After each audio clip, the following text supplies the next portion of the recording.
సంక్రాంతి తర్వాత పెద్దగా noted Telugu films release అయింది లేదు. ఈ ఇయర్‌లో చాలా మూవీస్ రిలీజ్ ఉన్నట్టున్నాయి. అందులో మీరు ఏ మూవీస్ కోసం వెయిట్ చేస్తున్నారో కింద కామెంట్స్‌లో చెప్పండి. నేనైతే 'దే కాల్ హిమ్ ఓజీ' కోసం వెయిట్ చేస్తున్నా. నిన్న నైట్ 'హిసాబ్ బరాబర్' సినిమా చూసా. 1 అవర్ 51 మినిట్స్ రన్ టైమ్ ఉన్న ఈ సినిమా జీ5లో తెలుగు లాంగ్వేజ్‌లో స్ట్రీమ్ అవుతుంది. ఇందులో మాధవన్ గారు లీడ్ రోల్‌లో చేశారు. మరి ఈ సినిమా ఎలా ఉంది? మనం ఒక 2 అవర్స్ స్పెండ్ చేయొచ్చా లేదా అనేది తెలుసుకోబోయే ముందు మీరు మన ఛానెల్‌ని ఖచ్చితంగా సబ్స్క్రైబ్ చేసుకోవాలి.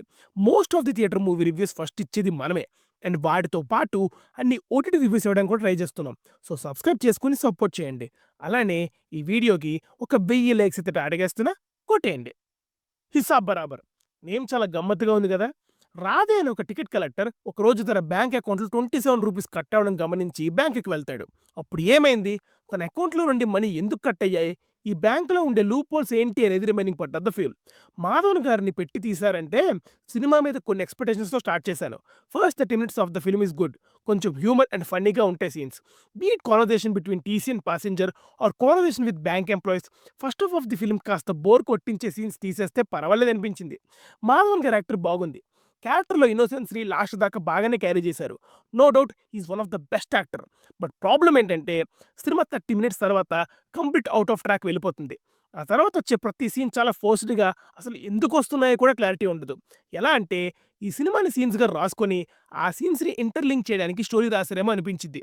టూ మచ్ బోరింగ్ అండ్ ప్రిడిక్టబుల్‌గా ఉంటుంది. బ్యాంక్ స్కామ్ మీద ఒక సినిమా తీస్తున్నప్పుడు ఆడియన్స్‌ని ఎంగేజ్ చేయడం ప్రైమరీ పాయింట్. అండ్ డైరెక్టర్‌ది చేయలేదు. ఎంగేజ్ చేయడం పక్కన పెడితే సినిమా ఎండ్ అయ్యే టైంకి ఒక క్లారిటీ, కాన్ఫ్లిక్ట్ లేని సినిమా ఎందుకు చూసానో నాకే ఒక క్లారిటీ లేకుండా పోయింది.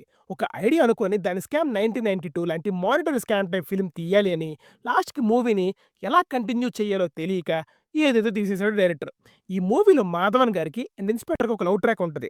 లవ్ స్టోరీకి స్కోప్ లేకపోయినా అక్కడ స్పేస్ క్రియేట్ చేసుకొని పెట్టినట్టు ఉంటది. చాలా ఫోర్స్‌డ్‌గా అండ్ ఆర్టిఫిషియల్‌గా అనిపించింది. ఫోర్స్డ్ కామెడీ విత్ అన్నెసెసరీ సీన్స్‌తో ఫస్ట్ ఒక 30 మినిట్స్ ఓకేష్ అనిపించిన రెస్ట్ ఆఫ్ ది ఫిల్మ్ అంతా కుల్లు కామెడీతో కొన్నిసార్లు ఇరిటేషన్ వస్తది.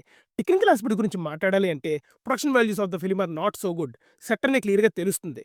బ్యాంక్స్ ఇలా కూడా ఉంటాయని అనిపించింది. టీవీలో సీరియల్ క్వాలిటీ ఇంకా బెటర్ అండ్ విజువల్లీ అట్రాక్టివ్‌గా అనిపిస్తది. సాంగ్స్ గురించి అసలు మాట్లాడకపోతేనే బెటర్. బ్యాక్‌గ్రౌండ్ స్కోర్ కూడా అంత ఎఫెక్టివ్‌గా ఏముండదు. సినిమాకి one and only asset Madhavan గారు. అండ్ ఈ ఫిల్మ్‌ని ఎందుకు ఓకే చేసారో నాకైతే తెలియదండి. ఆయనకే తెలియాలి. ఓవరాల్‌గా చెప్పాలంటే it's below average film. So, you can skip it. ఇలాంటి మరెన్నో జెన్యూన్ రివ్యూస్ కోసం మన ఛానెల్‌ని సబ్స్క్రైబ్ చేసుకోండి.